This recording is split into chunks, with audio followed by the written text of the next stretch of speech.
Πολυφωνικός όμιλος του Βούρκου, η φωνή της παράδοσης. Η φωνή της παράδοσης είναι ένα συγκρότημα το οποίο συγκροτήθηκε το 2018 και αποτελείται από μια ομάδα έμπειρων ερμηνευτών από το Βούρκο με έδρα το Δήμο Φοινίκης. Σκοπός είναι η διάδοση, ανάδειξη και μετάδοση της πολιτισμικής μας κληρονομιάς μέσα από την αναβίωση του πολυφωνικού τραγουδιού. Οι δράσεις του Συλλόγου λαμβάνουν χώρα στο Δήμο Φοινίκης, στην περιφέρεια, στην αλβανική και ελληνική επικράτεια. Ο Σύλλογος έχει δώσει το στίγμα στο Προεδρικό Μέγαρο της Αλβανίας, στο αντάμωμα των Βαλκανικών Μειονοτήτων στην Κοριτσά, στο αντάμωμα Πολυφωνίες της Περιφέρειας Αυλώνας, στους Αγίους Σαράντα, στο Αργυρόκαστρο, στο Δήμο Φοινίκη, στην Περιφέρεια Ηπείρου και Θεσσαλίας. Τραγούδια «Κόρη που πάνεις για νερό», «Μάνα, καημένη μάνα». Πρόεδρος Ειρήνη Γιώτη.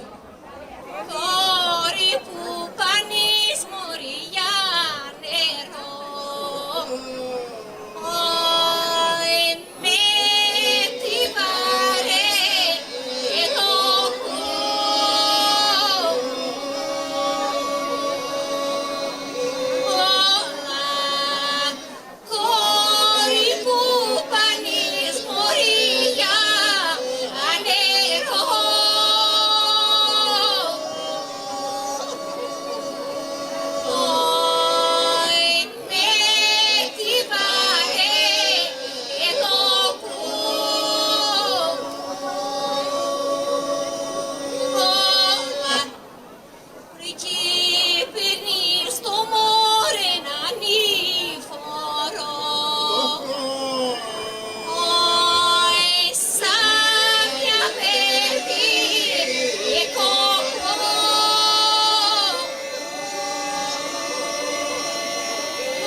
Oh